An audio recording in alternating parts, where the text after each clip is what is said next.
119வது சங்கீதம் 33லேருந்து 48வது வசனம் வரைக்கும் நாம் வாசித்து இருக்கிறோம். உணர்வுக்காக நாம் ஜெபம் பண்ண வேண்டும். நல்ல உணர்வுகள் கர்த்தர் நமக்கு என்ன பண்ணணும்? தரணும். நல்ல உணர்வு தரணும். கர்த்தாவே உமது பிரமாணங்களின் வழியே எனக்கு போதி. தேவனுடைய பிரமாணத்தின் வழியே நமக்கு போதிக்கும்படியாக ஒரு உணர்வுள்ள ஆவியை தேவன் நமக்கு தரும்படியாக நாம் விண்ணப்பம் செய்யணும். முடிவு பறிந்து அதை நம்ம காத்து கொள்ளணுமா? தேவன் நமக்கு பிரமாணத்தை போதித்தா அதை முடிவு பறிந்து என்ன பண்ணணும்? காத்து கொள்ளணும். தேவனுடைய பிரமாணங்கள், முக்கியமான பிரமாணம் இயேசுவை நமக்கு போதித்து இருக்கிறார். இயேசுவை நமக்கு ஆண்டவர் என்று சொல்லியிருக்கிறார். அல்லேலூயா. அதை நம்ம என்ன பண்ணணும்? முடிவு பறிந்தும் காத்து கொள்ளணும். முடிவு பறிந்தும் நம்ம காத்து கொள்ளணும். அவரை நம்ம விசுவாசிக்கணும். அவருக்காக நம்ம வாழணும். எனக்கு உணர்வு தாரும். எனக்கு உணர்வை தாரும். என்ன உணர்வு தரணுமா? அப்போது நான் உமது வேதத்தை பற்றி கொண்டு இருப்பேன். இன்றைக்கி நிறைய பேருக்கு உணர்வு இல்லாததுனால தான் இன்றைக்கி என்ன பண்ணுங்க? வேதத்தை பற்றி கொள்வது இல்லை. வேதத்தை ஏன் பற்றி கொள்ளல? உணர்வு இல்லை. இது என்ன நினச்சிட்டாங்க? பழைய ஏற்பாடு காலத்தை வாழ்ந்த மக்கள்லாம் என்ன நினச்சிட்டாங்க? இது அந்நிய காரியமாய் நினைத்து விட்டார்களாம். என் வேதத்தின் மகத்துவத்தை நான் அவர்களுக்கு எழுதி கொடுத்தேன், அவர்கள் அந்நிய காரியமாக எண்ணினதுனால, இது யாருக்கோ எழுதப்பட்டது, இது ஒன்றும் புரியல அப்படின்னு எண்ணினதுனால என்ன பண்ணிட்டாங்க? அந்நிய காரியமாக எண்ணினதுனாலே அவங்களுக்கு பிரயோஜனப்படலை. அப்போ வேதத்தை வாசிக்க ஒரு உணர்வுள்ள ஆவி இருந்தால் தான் வேதத்தை வாசிக்க முடியும். நம்ம ஜெபம் பண்ணுறோமா? அப்படி உணர்வுள்ள ஆவி எனக்கு தாங்க ஆண்டவரே. வேதத்தை வாசிக்காதவங்களும் உணர்வுள்ள ஆவியை தருண்ட. ஒவ்வொரு நாளும் வேதத்தை நீ வாசிக்கணும். வேதத்தை வாசித்தாதான் உனக்கு அந்த வேதத்தினுடைய மகத்துவம் என்னதுன்னு புரியும். உன்னுடைய வேதத்தினுடைய மகத்துவத்தை நான் பார்க்கும்படி என் கண்களை திறந்தருளும் என்று சங்கீதக்காரன் போல நம்ம என்ன பண்ணணும்? ஜெபம் பண்ணணும். வேதத்தை பார்க்கும்படியாக, அதிசயங்களை பார்க்கும்படியாக. யோசுவாவுக்கு கர்த்தர் சொல்கிறாரு, நான் மோசையை கூட இருந்தது போலவும் கூட நான் இருப்பேன். ஆனால் இந்த நியாயப்பிரமாண புஸ்தகம் வாயை விட்டும் கண்ணை விட்டு என்ன பண்ணக்கூடாது? பிரியாத இருக்கட்டும். அப்போது தான் உன் வழியை வாய்க்க பண்ணுவேன். இந்த நியாயப்பிரமாணத்தை நீ படிச்சுட்டு இருந்தீங்கன்னா உன் வாழ்க்கை வெற்றி வரும், ஜெயம் வரும். நான் உன் கூட இருக்கிறத காட்டிலும் இந்த நியாயப்பிரமாணம் படிச்சுக்கிட்டே இருந்தீங்கன்னா, இந்த நியாயப்பிரமாணம் இருக்கும்போது நானும் உன் கூட இருக்கிறத உணர முடியும். தேவனும் தேவ வார்த்தையை ஒன்றும் பிரிக்க முடியாது. நான் மோசே கூட இருந்தது போல உன் கூட இருக்கிறேன்னு சொல்லிட்டாரு. அப்போ ஏன் படிக்க சொன்னார்? தேவன் கூட இருந்தால் போதுமே, எல்லாம் ஜெயம் வந்துடுமே. ஏன் இந்த நியாயப்பிரமாண வார்த்தை உன் வாயை விட்டு கண்ணை விட்டு பிரியாதப்பும் சொன்னார்? அப்போது இந்த வார்த்தையை நம்ம என்ன பண்ணக்கூடாது? கண்ணை விட்டு பிரிக்கக்கூடாது. இந்த வாயின் வார்த்தையை நம்ம என்ன பண்ண? வேத வார்த்தையை அறிக்கை செய்துக்கிட்டே இருக்கணும். ஏன் நம்ம திறந்த வாசல் உனக்கு முன்பாக வைத்திருக்கிறேன், அதை ஒருவனும் பூட்ட மாட்டான். நம்ம இந்த மாதம் ஆண்டவர் வாக்குத்தத்தத்தை கொடுத்து திரும்ப திரும்ப சொல்ல வைக்கிறோம். திரும்ப திரும்ப ஜெபம் பண்ணிக்கிறோம். தேவன் தமது வாக்குத்தத்தத்தை அவர் நிறைவேற்ற வல்லவராக இருக்கிறார் என்று நம்ம முழுமையாக நிச்சயித்து இருக்கிறோம். விசுவாசத்தை என்ன பண்ணுறோம்? பேசுகிறோம். தேவன் சொன்ன வார்த்தையை நம்ம திரும்ப திரும்ப நம்ம வாயில் வச்சு நம்ம பேசணும். அந்த வார்த்தை தேவ வார்த்தையாக எண்ணி பேசணும். வேத மகத்துவங்கள் இரவும் பகலும் வேத வார்த்தையிலே நான் பிரியமாக இருக்கிறேன். சங்கீதக்காரன் தாவீது சொல்கிறானே, இரவும் பகலும் தேவ வார்த்தையிலே பிரியமாக இருக்கிறேன். உம்முடைய வேதத்தை நான் தியானிக்கிறேன். உம்முடைய வேதத்தை தியானிக்கும்படி உணர்வுள்ள ஆவி எனக்கு தந்தருளும். மகத்துவத்தை பார்க்கும்படி கண்களை பிரகாசித்தருளும். அப்போது தேவனுடைய சாட்சிகள், தேவனுடைய மகத்துவங்கள் எல்லாம் எங்கே இருக்கிறது? தேவ வார்த்தையில் இருக்குது. தேவனுடைய வல்லமை எங்கே இருக்கிறது என்ன கேட்டால், தேவ வார்த்தையிலே தேவ வல்லமை இருக்கிறது. தேவ பிள்ளையே, உன்னுடைய வாழ்க்கைக்கு எல்லா பிரச்சனைக்கும் தீர்வு கொடுக்கிற ஒரே ஒரு புஸ்தகம் வேத புஸ்தகம். அல்லேலூயா. இந்த வேத புஸ்தகத்தை வாசிப்பதற்கு உணர்வை தாரும். அப்போது நான் உமது வேதத்தை பற்றி கொண்டு என் முழு இருதயத்தோடு அதை கை கொள்ளுவேன். முழு இருதயத்தோடு அதை கை கொள்ளுகிற ஒரு கூட்டமாக நாம் இருக்கணும். அல்லேலூயா. உமது கற்பனையின் பாதையில் என்னை நடத்தும், நான் அதிலே பிரியமாக இருக்கிறேன். நாம் தேவ வசனத்தின் மேல் பிரியமாக இருக்கணும். அவருடைய கற்பனை பாதையிலே பிரியமாக இருக்கணும்.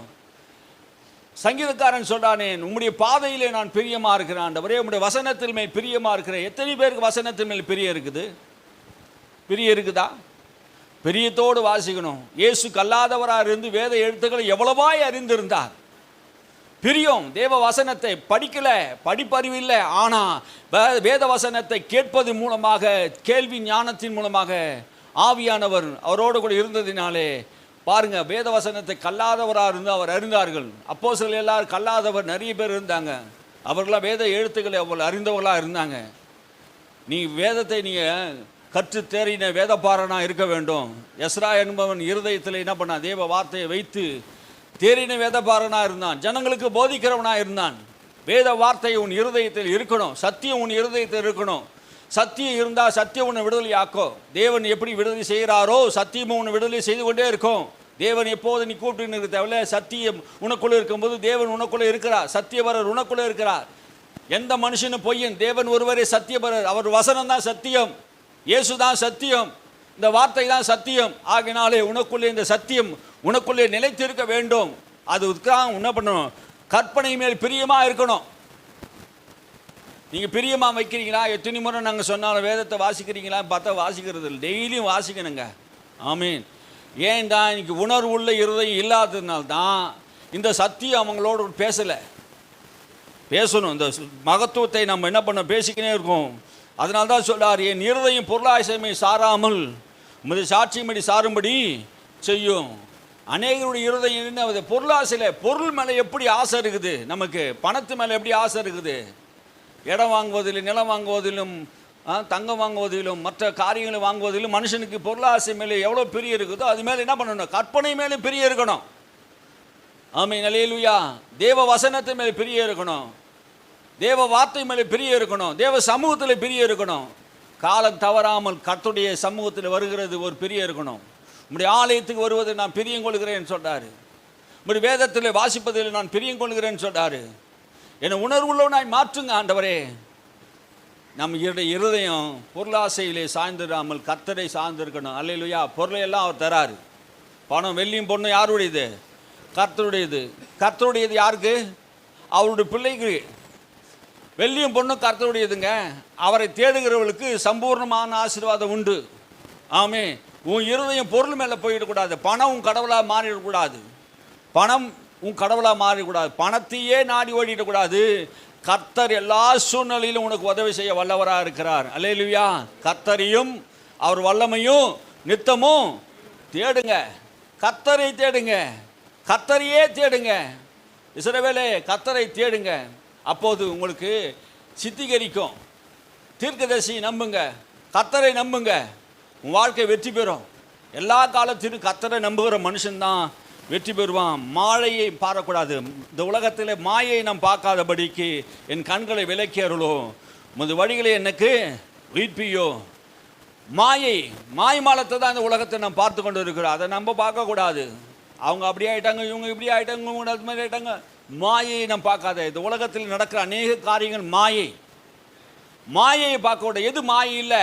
வேதம் தான் மாயை இல்லை. நான் மாயை பார்த்து இந்த உலகத்தை பார்த்து உலக மனிதர்களை பார்த்து நம்ம நம்பி ஓடிடக்கூடாது. நிஜமானது எது? வேதம். இதை பார்த்து ஓடுங்க.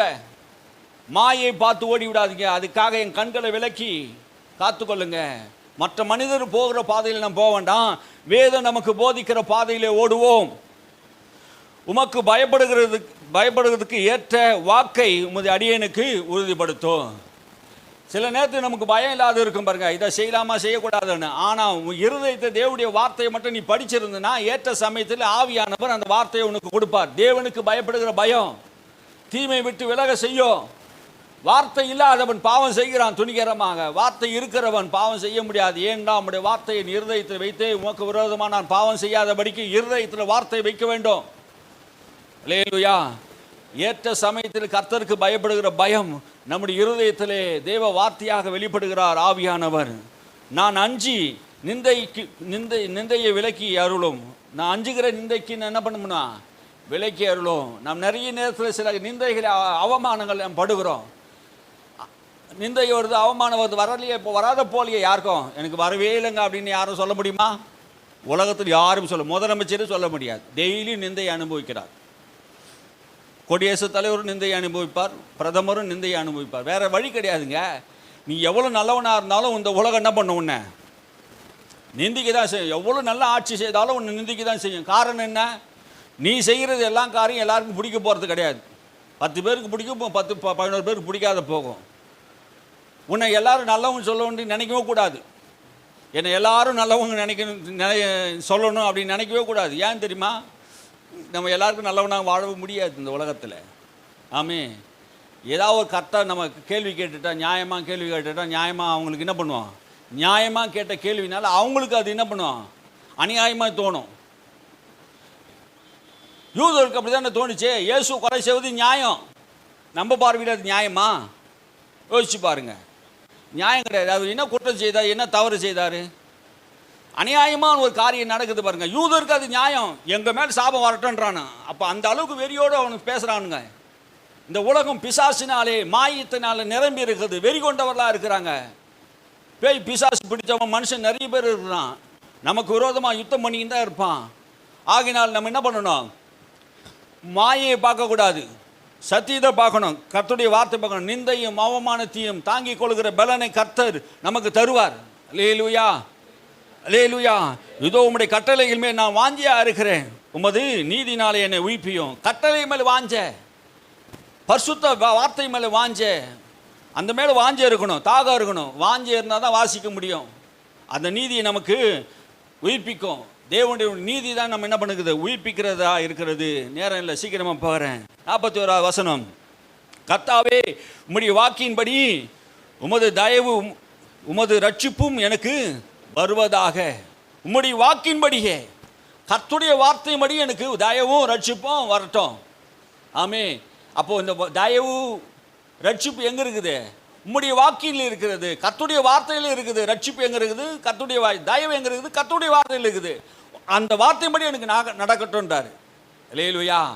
வார்த்தையில் தாங்க ரட்சிப்பு இருக்குது, வார்த்தையில் தாங்க மகத்துவம் இருக்குது, வார்த்தையில் தாங்க விடுதலை இருக்குது. இந்த வார்த்தையை நீ வாசிக்கலாம், எப்படி உன்னை விடுதலை உண்டாகும்? சத்தியத்தை அறிவி, சத்தியம் உன்னை விடுதலையாக்கும். சத்தியத்தை அறிவி, சத்தியம் உன்னை விடுதலையாக்கும். நீ சத்தியத்தை அறியாமல் போனால் சத்தியம் உன்னை விடுதலையாக்காது. சத்தியம் இருதயத்தில் இருக்கணும், மனதில் இருக்கணும், அது வாயில் இருக்கணும், அதை சொல்லிக்கிட்டே இருக்கணும். திறந்த வாசலை எனக்கு வைத்திருக்கிறார், ஒருவனை பூட்ட மாட்டான். சொல்லணும், சொல்லிக்கிட்டே இருக்கணும். கர்த்தர் நமக்கு திறந்த வாசலை, இருதயத்தில் விசுவாசித்து வாயினால் பேசினால், நான் விசுவாசித்து நாவிய உடையவனாக இருந்து காலேபை போல, யோசுவாவை போல, அன்னைக்கு தாவீதை போல நான் பேசுகிறேன், விசுவாசித்து ஆகினால் பேசுகிறேன் என்று பவுல் சொல்றாரு. அந்த காரியத்தை தான் சொல்றாரு. அவங்க விசுவாசித்தாங்க பேசினாங்க, நானும் விசுவாசிக்கிறேன், பேசுகிறேன், தேவ வார்த்தையை பேசுகிறேன், என் சொந்த காரியத்தை அல்ல, வீண் காரியத்தை அல்ல. அதனால தான் வேத வாக்கியங்களை எழுதி எழுதி ஒவ்வொரு நாளும் நம்ம என்ன பண்ணுறோம்? அறிக்கை செய்கிறவளா இருக்கிறோம். அறிக்கை செய்யணும். அல்லேலூயா. வேத வார்த்தையை அனுப்புங்க, உங்களுக்கு அந்த வேத வார்த்தை நிச்சயம் வேலை செய்யும். அல்லேலூயா. சந்தேகப்பட்டு சொன்னீங்கன்னா வேலை செய்யாதுங்க. நீ சொல்லுகிற வார்த்தை இது தேவ வார்த்தை தான், நான் சொன்னா இது நடக்கும், சொன்னபடி ஆகும் என்று நீ விசுவாசித்து சொன்னீங்கன்னா அது நடக்கும். அல்லேலூயா. உம்முடைய வேத மகத்துவத்தை, அதுதான் ரட்சிப்பாக இருக்குது. அப்போது என்னை நிந்திக்கிறவனுக்கு உத்தரவு சொல்லுவேன். என்னை விடுதலையாக்கும் போது உம்முடைய வாக்கு, உம்முடைய ரட்சிப்பு எனக்கு உண்டாகும் போது, என்னை நிந்தித்தானே, என்னை அவமானப்படுத்தினானே, என்னை கேவலமாக பேசினானே, அவனுக்கு நான் பதில் கொடுப்பேன். ஆண்டவரே, அல்லேலூயா. இதுக்கு தான் அல்லேலூயா சொல்லணும், சொல்லாதையே சொல்லணும். ஆமே. நம்மை நிந்தித்தவன், நம்மை அவமானப்படுத்தினவனுக்கு முன்பாக நமக்கு ரட்சிப்பு உண்டாகும் போது, நம்முடைய காரியங்கள் ஜெயமாகும் போது, அவனுக்கு அதுவே பதிலாகும். ஆமே.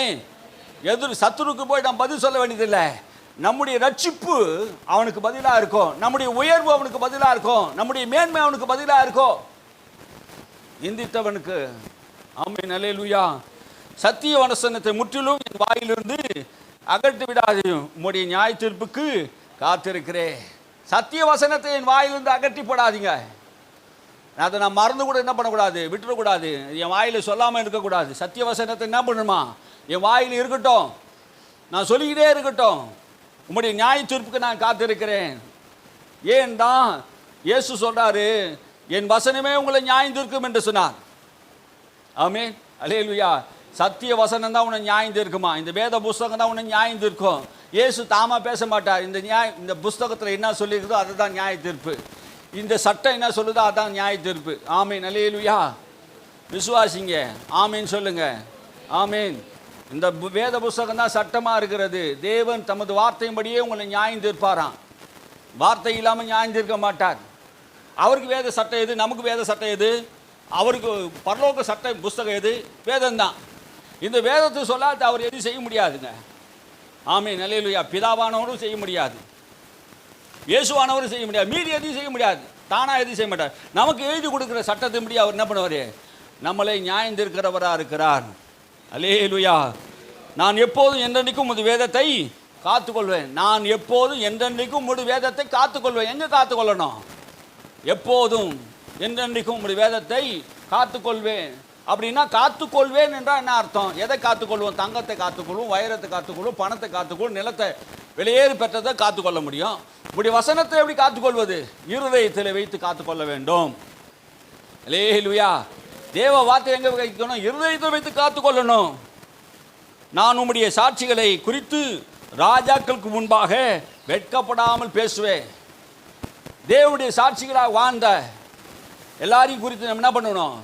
வெட்கப்படாமல் ராஜாக்களுக்கு முன்பாக நாம் பேசணும். இன்றைக்கி நிறைய பேர் மனிதருக்கு முன்பாக நாம் பேசுவதில் வெட்கப்படுறோம். அதனால தான் சுவிசேஷத்தை அறிவிக்கிறதுல ரொம்ப நமக்கு வெட்கமாக இருக்குது. சுவிசேஷம் ஏன் அறிவிக்கப்படுறேன்னா வெட்கம். ராஜாக்களுக்கு முன்பாக சாதாரண சக மனுஷருக்கு முன்பாக, நண்பருக்கு முன்பாக நம்ம என்ன பண்ணுறது இல்லை. நிறைய நேரத்தில் சுவிசேஷத்தை சொல்கிறதுல வெட்கம். சொன்னால் நம்மளை என்ன நினச்சிடுவாங்க? என்ன நினச்சிட்டான்? அவனும் பாவி, நீயும் பாவி. நீ மன்னிக்கப்பட்ட பாவி, அவன் மன்னிக்கப்படாத பாவி. 2 பேருக்கு வெட்கத்தை, நமக்கு வெட்கத்தை மூடி இருக்கிறான், அவன் வெட்கத்தோடு இருக்கிறான். அவ்வளோதான் வித்தியாசம். அவன் வெட்கத்தை மூடும்படியா நீ சுவிசேஷத்தை சொல்லு. இயேசுவின் வஸ்திரத்தை, ரட்சிப்பின் வஸ்திரத்தை அவனுக்கு கொடுக்குறாரு. ஆமென். அல்லேலூயா. நாம் ஜெபம் பண்ணணும். நான் பிரியப்படுகிற உமது கற்பனையின் பேரிலே மகிழ்ச்சியாக இருப்பேன். நான் பிரியப்படுகிற உமது கற்பனை மேலே மனமகிழ்ச்சியாக இருப்பேன். மனமகிழ்ச்சியாக இருக்கணும். அல்லேலூயா. இந்த வேத வசனத்தை கேட்டுக்கணும் மனமகிழ்ச்சி இல்லைன்னா, உனக்கு சஞ்சலம் இருக்குதுன்னா பிசாசு உனக்குள்ளே இருக்குதுன்னு அர்த்தம். இந்த வேத வசனத்தை கேட்டு நீ தூங்கி இருந்தீங்கன்னா பிசாசு வேலை செய்யுதுன்னு அர்த்தம். நீங்கள் வேத வசனத்தை கேட்டுக்கின்னு கவனம் வேற எங்கன்னா இருந்தீங்கன்னா பிசாசு பிரிய வேற எங்கேயும் வச்சுட்டான்னு அர்த்தம். உன் சிந்தனை மாறக்கூடாது. என்ன வர சபையில் வந்துட்டா கர்த்தருடைய வார்த்தைக்கு செவி கொடுக்கறதுல பாக்கியம் என்று எண்ணணும். ஆமே.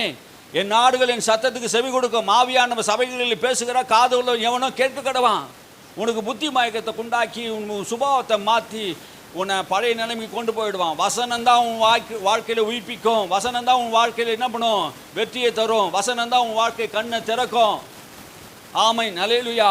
வசனத்திலே பிரியம் வைத்து மகிழ்ச்சியாக இருக்கணும். கர்த்தரிடத்தில் மகிழ்ச்சியாக இருங்க. என் இருதயத்தில் வேண்டுதெல்லாம் அருளை செய்வார். மகிழ்ச்சி இருக்கணுங்க. தேவ சமூகத்தில் மகிழ்ச்சி இருக்கணும், சந்தோஷம் இருக்கணும். அல்லேலூயா. எத்தனை பேர் மகிழ்ச்சியாக இருக்குங்க? நான் பிரியப்படுகிறது உமது கற்பனைகளை கை கொண்டிருப்பேன், உமது பிரமாணங்களை தியானித்திருப்பேன். நான் பிரியப்படுகிற உடைய கற்பனைகளை நான் பண்ணுவேன், கை கொண்டிருப்பேன். பிரியப்படுகிற கற்பனை, நான் பிரியப்படுகிற கற்பனை, உம்முடைய பிரமாணங்களை நான் என்ன பண்ணுவேன்? தியானித்து கொண்டே இருப்பேன். இரவும் பகலும். வேதம் சொல்லு, இரவும் பகலும் இந்த புஸ்தகத்தை தியானமாக இரு. எத்தனை பேர் காலையிலே சாயங்காலம் வாசிக்கிறீங்க, தியானமாக இருக்கிறீங்க? அவன் செய்வதெல்லாம் வாய்க்கும். உனக்கு எதுனா வாய்க்கல அப்படின்னு சொன்னீங்கன்னா நான் சொல்கிறேன், உனக்கு எழுதி வைத்துக்கணுங்க. இரவும் பகலும் நீ வேதத்தை வாசித்து தியானித்து பாரு. உன் காரியம் ஒரு கொஞ்சம் காலத்தில் மாறிடும். அது உனக்கு வாய்க்கும். வேலையிலாக இருந்தாலும் சரி, தொழிலாக இருந்தாலும் சரி, எந்த விஷயத்தில் உனக்கு இதுவாக இருந்தாலும் அந்த விஷயத்தை கர்த்தருக்கு தெரியப்படுத்துங்க. ஆமீன். அல்லேலூயா. கர்த்தர் அப்படியே உங்களை ஆசீர்வதிப்பாராக. 119வது சங்கீதம் வாசித்து 33லேருந்து 48 வரைக்கும் நம்ம வாசித்து இருக்கிறோம். அந்த சங்கீதத்தின்படி கர்த்தர் உங்களை ஆசீர்வதிப்பாராக.